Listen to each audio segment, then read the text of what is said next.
तो दस्तरखान बापू मयला हो गंदा।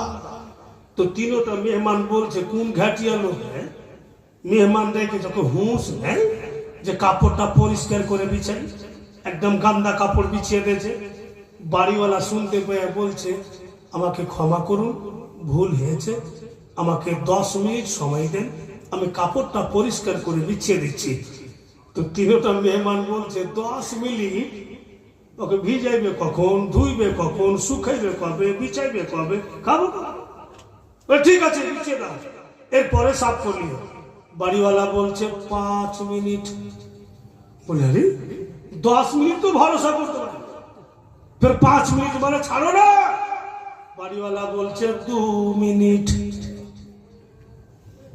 এরা তিনজন বলছে দে তো রে, বাপ জন্মে দেখিনি যে 2 মিনিটে ভিজাই কবে, পরিষ্কার করে কবে, ফের শুকাই কবে, দে কখনো দেখিনি।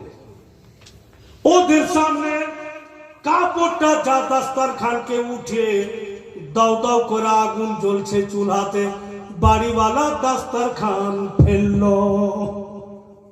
তিনজন বলছে দেখলি মানুষের বাড়ি যাবি তো বকবক করে বকিস না, এই আমরা বকা টকাতে লোকটাকে বরবাদ করে দেবো, দস্তরখান ফেল জড়িয়ে দিলে।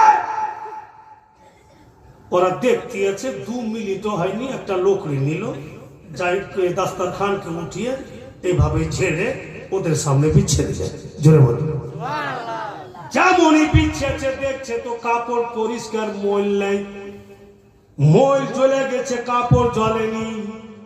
তিনজন বলছে বন্ধু দয়া করে বলো এত সৌন্দর্য ঘটনা কি করে দেখলাম? আগুনে দস্তরখান ফেললে ময়ল পুড়ে গেল, গন্দেগি পুড়ে গেল, কাপড় পুড়লো না।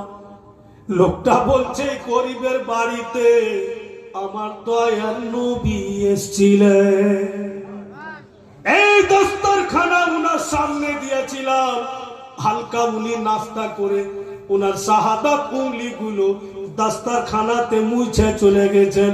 জবে থেকে মুছে গিয়েছেন, আমাকে সারাপ সাবুন লাগে না, এমার্জেন্সি কেসে আগুনে ফেলে দিচ্ছি, ময়ল জ্বলা যাচ্ছে, কাপড় জ্বলে না।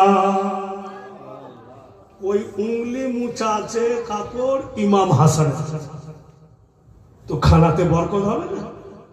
ভাইরা বাপেরা আমার বন্ধু বোনেরা বলি, দিল চাইছে গো কবে যে মদিনা যাওয়া হবে, কবে যে নবী রওজা যাব আর উনার রওজার জিয়ারত করব। মন